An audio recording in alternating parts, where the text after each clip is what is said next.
when Hollywood's toughest fighter steps into the lion's den. Not a boxing ring this time, but the sharp tongues of daytime television. When Sylvester Stallone agreed to join The View for what was meant to be a light-hearted conversation, no one, least of all him, anticipated it would turn into a verbal slugfest. What began as smiles and surface-level charm quickly spiraled into veiled jabs and raw confrontation. The studio lights bathed the set in soft hues, but the atmosphere was anything but gentle. Stallone, dressed in a perfectly tailored charcoal gray suit, walked onto the stage with his signature half-smile and easy swagger. He was met with applause from the audience, warm, polite, maybe even admiring, but under it all, there was something else. An edge. A sharpness in the air. Like everyone sensed this wasn't going to be just another friendly interview. "Ladies and gentlemen," Joy Behar announced, her voice sugary sweet with just enough bite to raise the hairs on the back of Stallone's neck. "We're joined today by the man who's been punching his way into our hearts since the 70s, Sylvester Stallone." "Thanks for having me," Stallone said, his gravelly voice rolling through the studio like distant thunder. He sat, nodded to the hosts, and settled in. But his instincts, honed over decades of navigating the minefield of Hollywood, were already telling him something was off. Joy wasted no time. "So, Sly, do you mind if I call you that?" she began, flashing a smile that didn't quite reach her eyes. "You've been making these big, loud, testosterone-filled action movies for what, 50 years now? Don't you ever feel like the world's moved on?" The audience gave a nervous chuckle. Stallone's own chuckle was deeper, slower, but his eyes, steely and alert, locked onto hers. "The world may change," he said evenly, "but the story of someone who refuses to give up? That's timeless." Joy tilted her head, unfazed. "Sure, but don't you think all that machismo, the violence, the big muscles, it sends the wrong message? Especially to young men." Stallone leaned forward slightly, folding his large hands together. "Rocky didn't win because he hit the hardest," he said. "He won because he kept getting up. That's not about violence. That's about heart." Sunny Hostin jumped in, her tone deceptively light. "But isn't that kind of dated, though? I mean, the muscle-bound hero thing, it's not really where cinema is today. Don't you think audiences want something more nuanced? More evolved?" "More evolved," Stallone repeated, almost to himself. He smiled, but this time it didn't quite reach his eyes. "There's nothing more evolved than the human will to survive. To fight for what matters." Joy smirked again. "But come on, aren't you just playing the same guy over and over? Rocky, Rambo, that Expendables guy. Just different versions of the same angry man with clenched fists." The air tightened. Stallone didn't flinch. He slowly uncrossed his legs and leaned back, anchoring himself. "I've played underdogs, war vets, broken men trying to make sense of the world. If those characters share grit, maybe it's because grit is the one thing that doesn't go out of style." The studio clapped, not thunderous, but supportive. Joy rolled her eyes. "Oh please, don't make it sound like Shakespeare. You're a good-looking guy who got lucky with one movie, and you've been riding that wave ever since." Stallone's jaw flexed, just once. Then he smiled again, softer this time. "I wrote Rocky with nothing in my pocket, Joy. Nothing. And I turned that script into a life. That wasn't luck. That was fight." Joy scoffed. Yeah, we've all heard the "I was broke" stories. But maybe it's time to hang up the gloves. You're not 20 anymore. Maybe stop pretending like these movies are anything more than nostalgia cash grabs." Stallone stared at her. Long and quiet. The camera cut to the audience. Tense, hushed. He didn't blink. "I don't pretend, Joy," he said finally, his voice dropping lower. "I tell stories. And people keep showing up to hear them. Maybe that says something." The show cut to commercial, but the tension didn't fade. When the cameras rolled again, Stallone's demeanor hadn't changed. Composed. But there was a storm building just behind his eyes. Joy wasn't done. "So, Sly," she said, thumbing through her notes, "let's talk about your acting. I mean, do you really consider yourself an actor? Or just someone who keeps playing himself in different outfits?" Stallone lifted one eyebrow, slowly.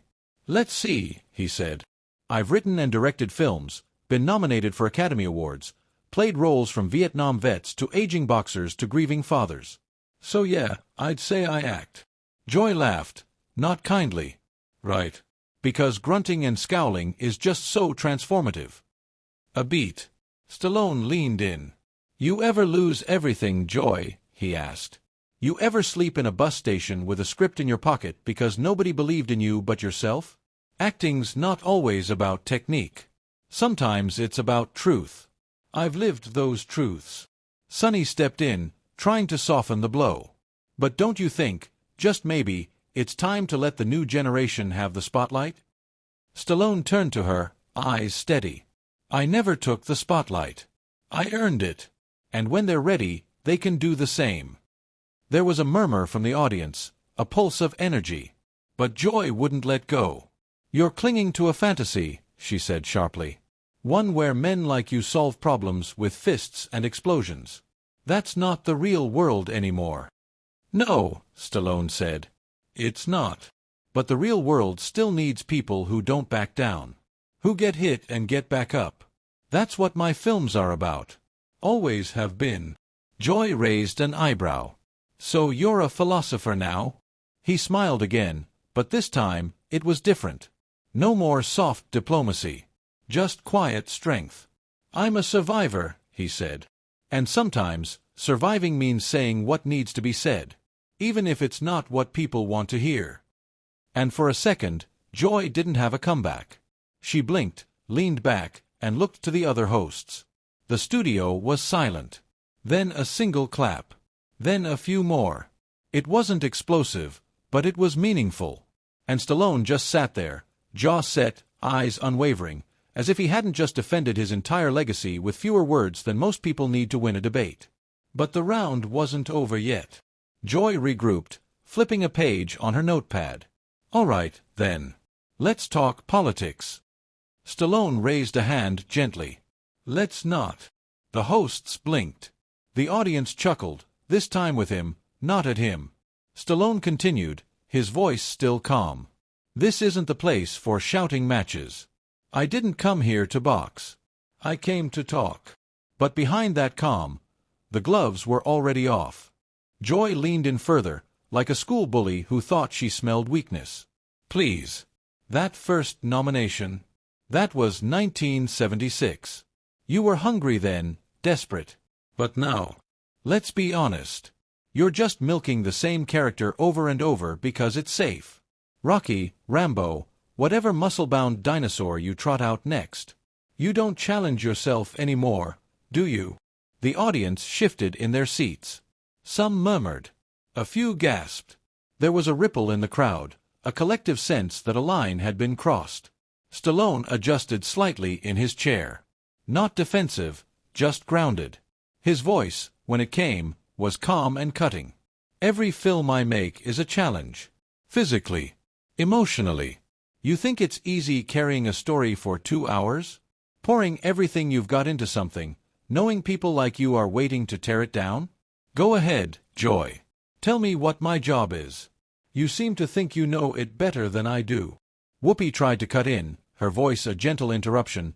"Maybe we can talk about the new film, Sly. Tell us what inspired it." But Joy wasn't finished. She raised a hand without looking at Whoopi. "Oh no, let's not let him off that easy." Her voice dipped low, deliberate. "Let's really get into it." Then she leaned in, eyes narrow, the venom unmistakable. "What's it like, knowing the only reason people still pay to see you is because they feel sorry for you? That they're clinging to nostalgia because the real Sylvester Stallone, the fighter, the icon, is long gone? What's it like knowing your best work was half a century ago?" A low gasp escaped from somewhere in the audience. Even the cameraman froze. Stallone didn't move. His hands tightened on his knees. For a long beat, the silence was suffocating. Then he let out a short, hard laugh. It wasn't joyful. "You know what, Joy?" he said slowly, voice dipped in steel. "You've got guts. I'll give you that. But you've got no clue what you're talking about. You think this seat, this platform, this set gives you the right to dismantle people who've actually built something. You sit there, day in and day out, Judging lives you've never lived. Joy smirked. Oh sure, poor little Sly. Still clinging to that underdog fantasy. Still trying to prove you're more than just a pair of biceps. Hate to break it to you, but nobody buys it anymore. You're a relic. At that word, something shifted. Stallone's entire posture straightened. His jaw tightened, his chest lifted slightly as if preparing for impact. When he spoke again, there was no gravel, just granite. A relic, he repeated. You think because the world changes, the stories that shaped people no longer matter? That because there's something new, the old is worthless? Those stories still save lives, Joy. They still give people something to believe in. And I still matter, whether you like it or not. Sunny Hostin jumped in, trying to mediate, but her voice was thin, unsteady. I think what Joy is saying, and I could be wrong, is that maybe it's time for new voices to step forward. For legends like yourself to make space. Stallone turned to her. His stare wasn't cruel, it was honest. I don't take up space that isn't mine. There's room for everyone, if they're willing to fight for it. I fought for mine. Nobody handed me a damn thing. And I'm not stepping aside just because someone younger showed up. Joy laughed again. A sharp, barking sound. Oh, we know you fought. You've milked that sob story so much, it's practically bedtime reading. But let's be real, you're terrified. Terrified of fading. Of becoming irrelevant. That's why you keep shoveling out the same movie with different explosions. It's pathetic. The audience murmured. A few booed. Someone even whispered, too far. Behind the scenes, producers looked uneasy. But Stallone. He didn't blink. He leaned forward, folding his hands slowly, deliberately.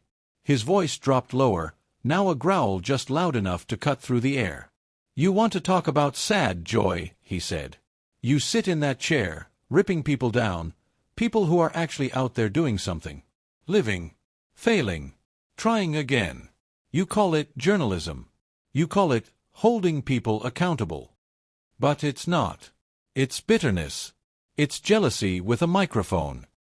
Joy's face went rigid.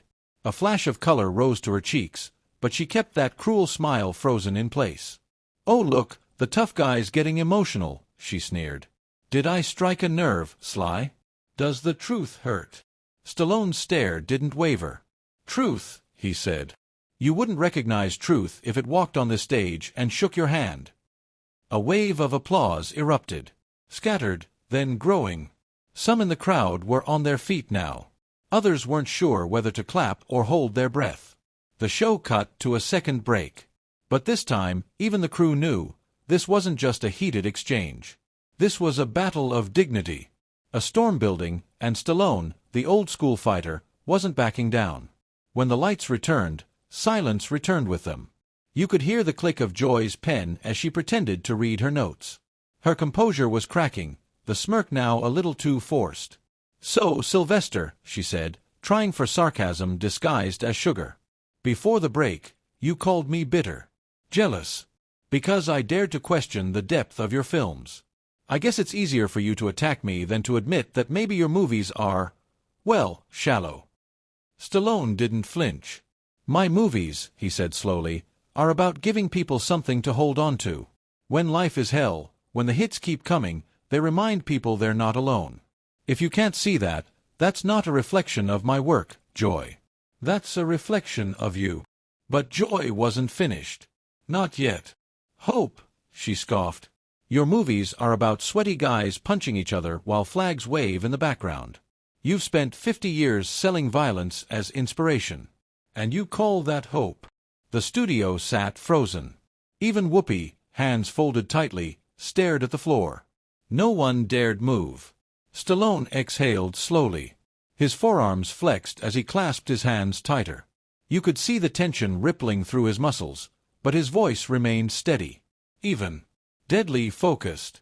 You know what, Joy, he said, voice barely above a whisper. Until you've stood where I've stood, carried the weight I've carried, built something out of nothing, you don't get to talk to me about hope. His voice rose just slightly, each word punctuated like a drumbeat. You sit here, safe. You've never bet everything on a dream. Never had a door slammed in your face for years. You don't understand grit because you've never had to fight for breath in this business. I have. And for a moment, Joy said nothing. And the whole world waited to see if she'd say anything at all. When you've faced rejection after rejection, when you've written your own script by hand because no one believed in you, when you've had to sell your dog to afford food, then maybe you can sit there and judge me. Until then, you're just another voice in the cheap seats. Applause rippled through the studio, uneven, hesitant, but real. A few audience members nodded, some even stood. But Joy waved a hand like she was swatting a fly, dismissing the energy in the room. "Oh yes," she said, voice dripping sarcasm. "The famous I sold my dog story.